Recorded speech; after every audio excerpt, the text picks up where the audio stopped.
So, what is up mga Dre? Sobrang tagal ko din nakapag-upload. So, na-miss nyo ba ako? Sana all nami-miss. So, welcome nga sa day 26 na aking fitness journey in 100 days. So, malamang alam nyo na, obvious naman yung ginagawa natin mga Dre. Sa bakyan, sa likod.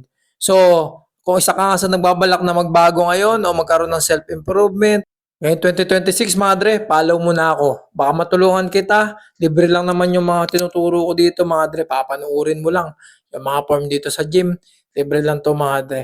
So yun na nga mga dre, kung gusto niyo pa ng mas malalim na kaalaman about sa paggi-gym, about sa mga calorie deficit mga dre, sa pag-track ng pagkain, ng macros mga dre. So medyo malalim na kaalaman na ngayon mga dre about sa fitness. So matutulungan kayo nito mga dre. Marami naman siyang credentials mga dre. Marami rin siyang client mga dre na tutulungan niya. Tapos syempre mga dre, in-apply niya talaga sa sarili niya yung pagiging fit mga dre. So maniniwala ka talaga dito mga dre sa utol ko. Ito, i-comment ko na lang dito sa comment section mga dre kung sino yun mga dre. So PM nyo na lang mga dre, coach siya about sa fitness mga dre. So yun na nga, bumalik tayo dito sa usapan mga dre. So back workout to. So sinimulan ko nga yung workout natin mga dre sa pull-ups. So kung beginner ka, pwede mo namang hindi gawin yung pull-ups na yun kasi medyo mahirap talaga sa beginner yon. So sundan mo siya ng barbell rows mga dre. So yung barbell rows mga dre, yan napakahalaga niyan. So na-realize ko mga dre na mahalaga talaga yan. Nakita ko na lumapad yung likod ko. Kasi dati nung nagwo-workout ako mga dre, puro chest, shoulder lang ako tapos legs. Halos wala akong back mga dre. Kulang yung lapad ko pero malalaki na talaga yung muscle ko, malalaki na talaga yung shoulder ko. So nung na-realize ko na maganda pala yung workout na barbell rows mga dre, yun, lagi na ako nagba-barbell rows. So pagkayari ko nga ng barbell rows mga dre, ito naman mga dre, pull ups mga dre gamit yung machine. So, unahin nyo mga dre yung nakabuka. Mas maganda kung yung range of motion nyo lang mga dre, yung saktuhang buka lang para naibababa nyo ng todo. Tapos pinipigil nyo pa angat mga dre. Pagkatapos nun, ayan, yung magkadikit yung kamay nyo mga dre. So, ayan mga dre, tumatama yan lahat sa back. Kasi maraming parts talaga yung back mga dre kasi isa yan sa large muscle natin mga dre. So pagkatapos, ito naman nakaupo.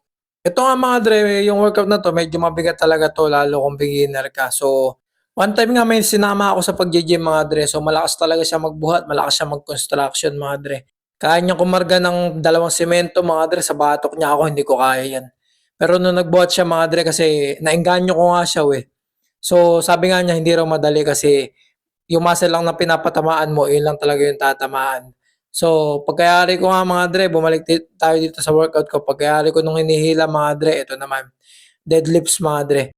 So, mga dre, okay lang naman kahit hindi na kayo magganyan, hindi na kayo mag-deadlift. So, yung pagpe-perform ng deadlifts mga dre, medyo talaga advanced na yan kapag nag-gym ka, lalo kung mabigat na yung binubuhat mo. So, tulad nga nito mga dre, so 240 pounds na yung binubuhat ko niyan. Ay, di pala mga dre, nasa 210 pounds lang pala yung binubuhat ko niyan. So, nalito ako mga dre kasi yung binubuhat ko ngayon sa deadlifts mga dre, improvement na 240 pounds na.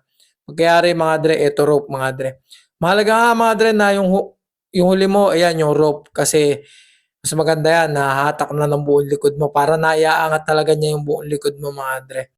Yung workout session ko kasi mga dre, 4x12 yan. So ginagawa ko 4 na reps, tapos 12-12. So pwede naman yan sa beginner na 3x12 mga dre. Tapos pwede rin naman na 3x8 mga dre.